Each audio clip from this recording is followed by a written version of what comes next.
let's head into the papers now, see what the headlines are across Nigeria. Joining me in the studio is communication specialist Seun Awubenle. It's nice to have you join me now. My pleasure. Seun, welcome. My pleasure. Right. And on Skype from Enugu is PR consultant and public affairs analyst Ambrose Igboke. Ambrose, good morning. Nice to see you. Good morning, Mike. Good to and see I you hope again. Enugu is fine today. Enugu is very cool. Interesting. Okay, let's begin from the news, Blueprint newspaper. Blueprint newspaper is talking about the 2023 presidency. And it says, Maman Daura's zoning comment sparks a row.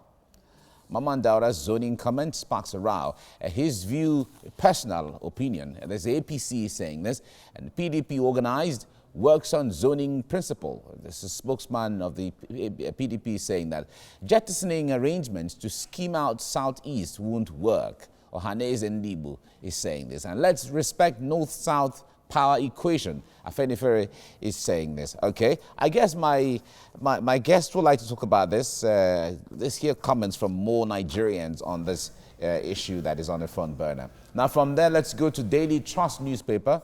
Daily Trust says gunmen killed 13 family members in Kogi, 4 cops in Ebonyi, and 142 killed, 44 kidnapped in North in 1 week. A report is revealing this. And bandits planning to attack southern Kaduna at Sala, as reps are revealing this as well. And rejig security apparatus, NLC tells Buhari. That's Daily Trust. Daily News Direct is the next paper we'll go to now. Federal government orders WAEC, NECO, JAMB, others to release exam timetables as states express readiness for exams. Okay. From there, Daily Times is next now. Daily Times says the National Assembly Amechi feud over controversial $5.3 billion Chinese loan. Okay. That is still generating a lot of debate and a lot of comments as well. That's the Daily Times. Leadership newspaper says, again, PMB cancels Salah homage and trip to Daura. Order strict compliance to COVID-19 guidelines during Eid al-Kabir celebrations. Police restrict vehicular movement in Borno. And NSCDC deploys 3,000 personnel in Kaduna. And these are challenging times for workers. NLC is saying this. And 289 stranded Nigerians return from the United States.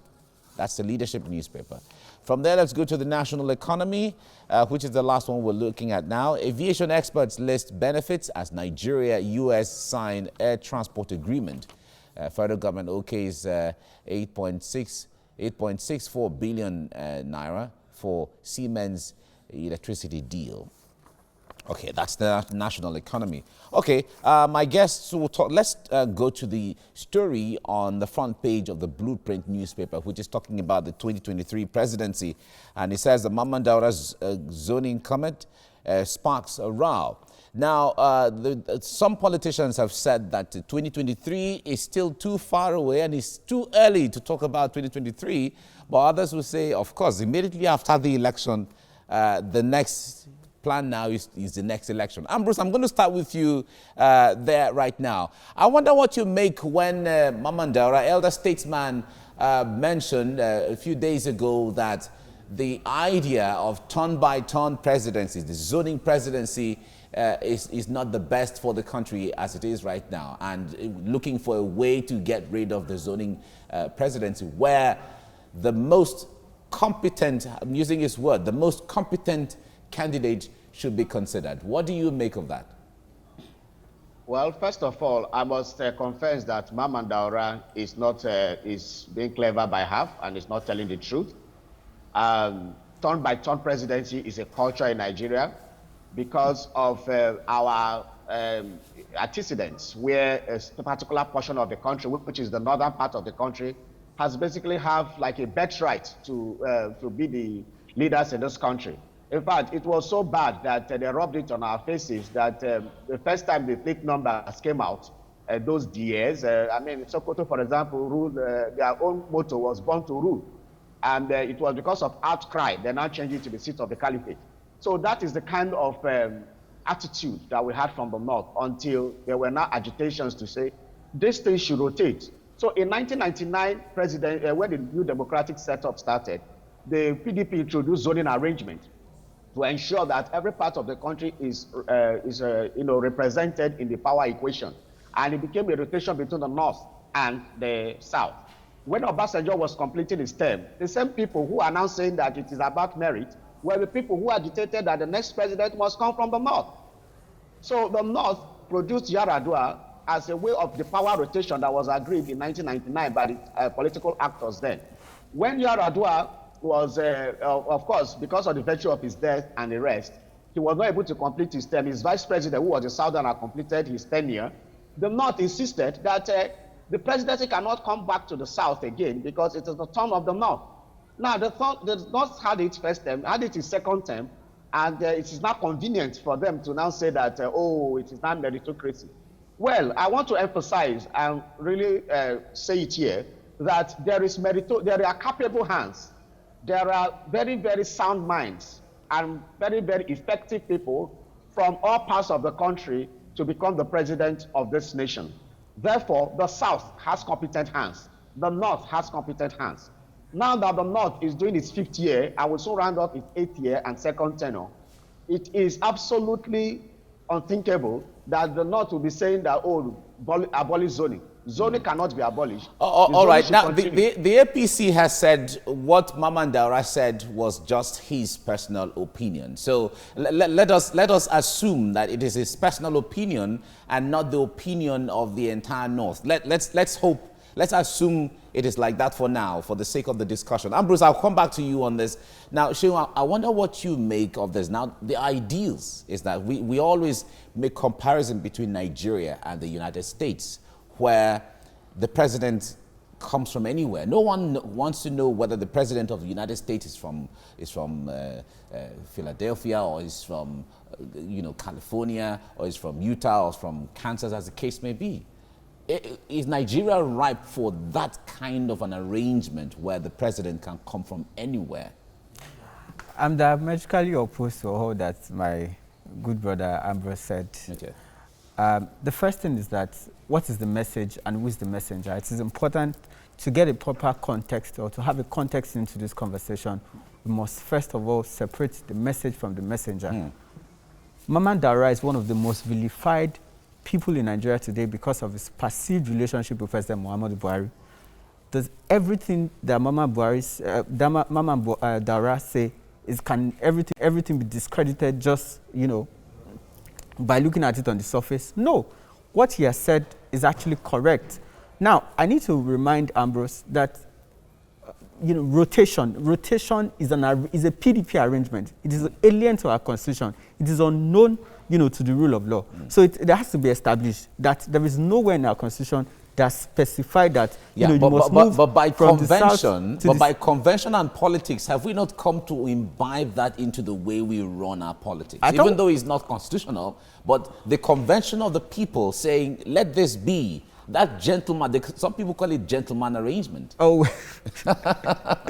see, there's always a day to rewrite history, and some of us are believing that 2023 is going to be that time. Okay. The most important thing is that we need a break from this chain or cycle of mediocrity, right? We cannot continue to reward mediocrity on the altar of rotation arrangement. What our people want? Our people want a government that is going to serve their interests. Our people want a government that is going to derive the mandate from them and work for them. Yeah, but our people are not interested. The challenge too, Shehu, is that how do you determine that president that is going to do this and do that and deliver the goods? Because the point there is, all the persons we have had as president, at the time they were coming in, Nigerians had a lot of hope that things were going to change. But here we are, we're still where we are. The difference is that our politics has never been about ideas. Okay. Now, we need to evolve our political culture. We need a political culture that can evolve. Our political culture must largely be about the issues, must be about policies. People should debate. Most of the candidates don't even come for political debates. So it must get to a point where our politics should never be defined by identity, should never be defined by ethnicity or religion. It should be defined largely by the strength of ideas of the candidates. All right. We hope to get there someday where we'll be talking about ideas, talking about science, technology, development, people, standard of living, and not the issue of religion or ethnicity. All those don't matter. These are all personal things. Absolutely. But we have to leave it here now.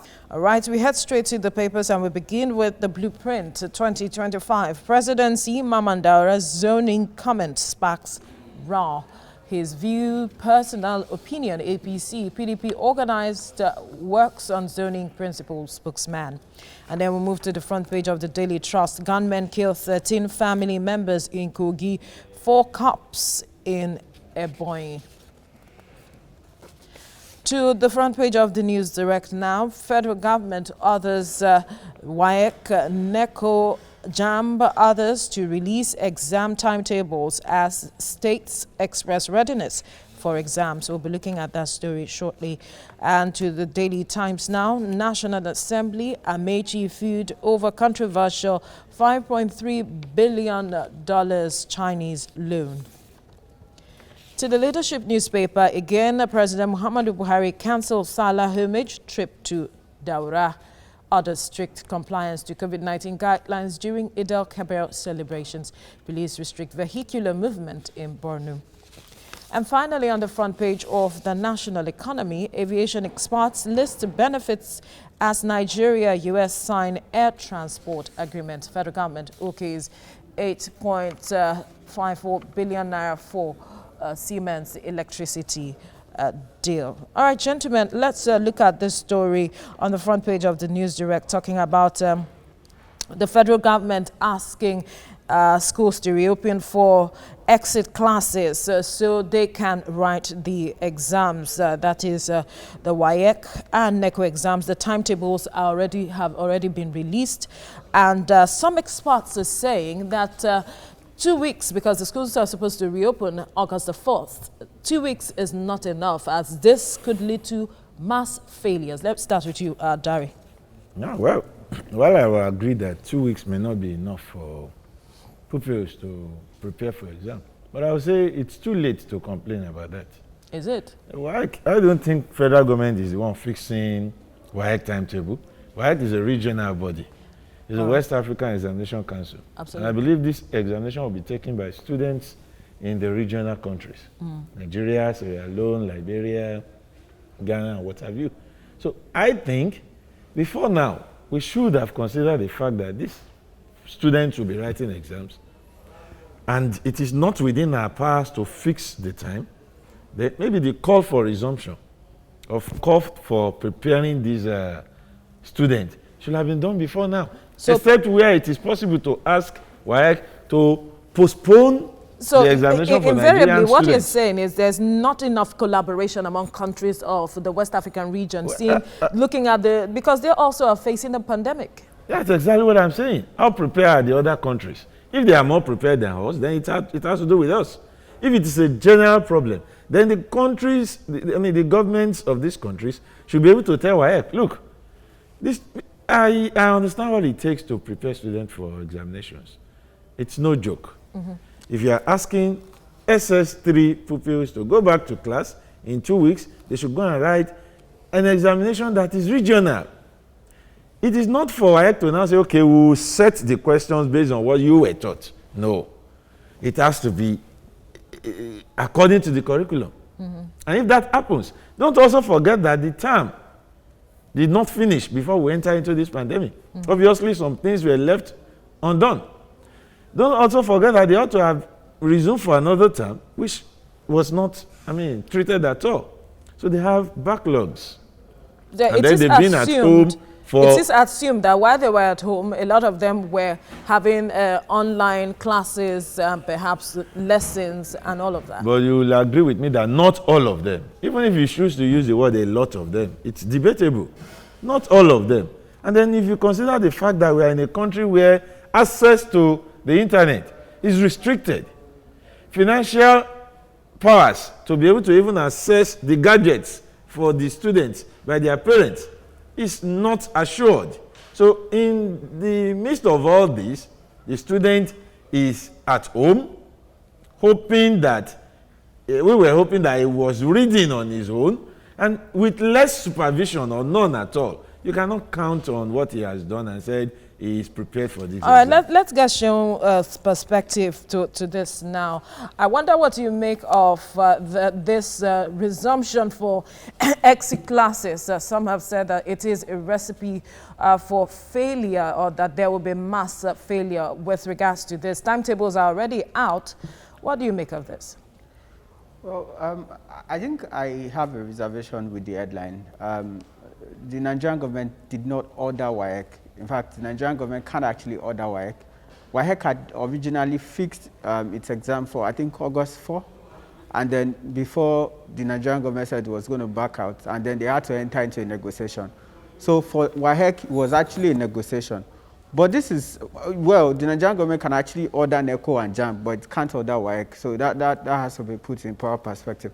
But this is the, the major challenge. The challenge is that to record, widespread or more than average performance in the WAEC that's going to start on August 17 will require extraordinary powers. I mean, and I don't know where that power is going to come from. One, most of the students that were at home for a long time were actually denied access to learning. The problem that we have had is that we were unable to aid our learning and academic curriculum with digital technology. Now, if you have an academic curriculum that is largely archaic, that is obsolete, that did not evolve over time, what COVID-19 only came to demystify is that we need to do more.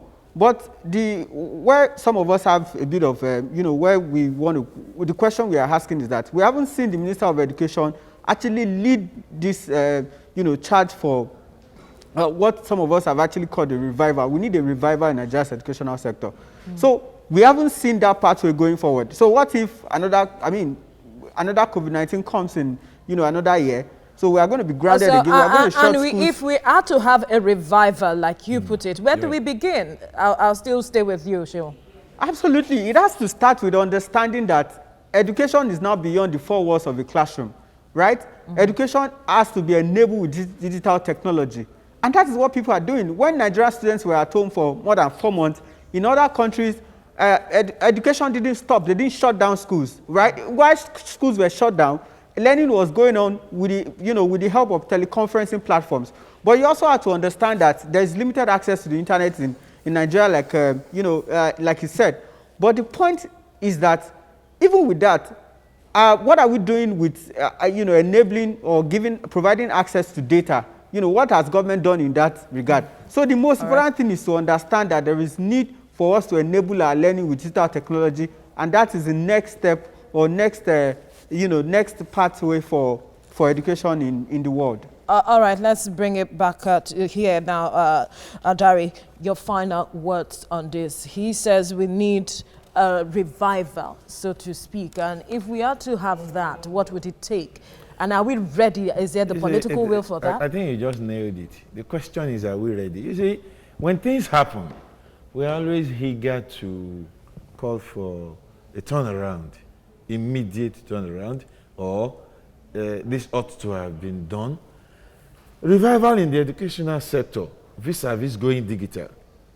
I'm not at war with that, but would there be, will that digital approach be convenient without electricity?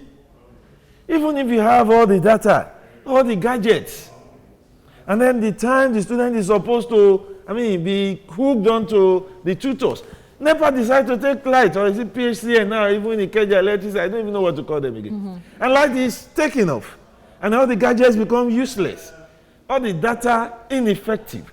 You will discover that we need an holistic approach to solving our problems. Educational sector today is in the front burner.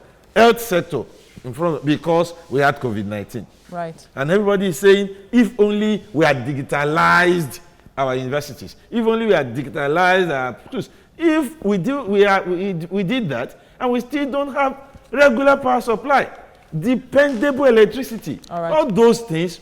So what we need to do as a nation is to look beyond the pandemic, realize the fact that there are so many things we have left unattended to. And the moment we start taking care of those basic things, basic infrastructures, and they are in place, we can then begin to aspire to be like other nations like Rwanda. Their schools are digital. Their electricity is stable. All right. That's the first thing. I'm certain that those in the various positions to address this issue are listening, and we hope that they take what is necessary from all the message that we have given. Thank you, Dario Dufowo, for your time, and thank you, Shehu Awugbenle, for your time on the newspaper review this morning.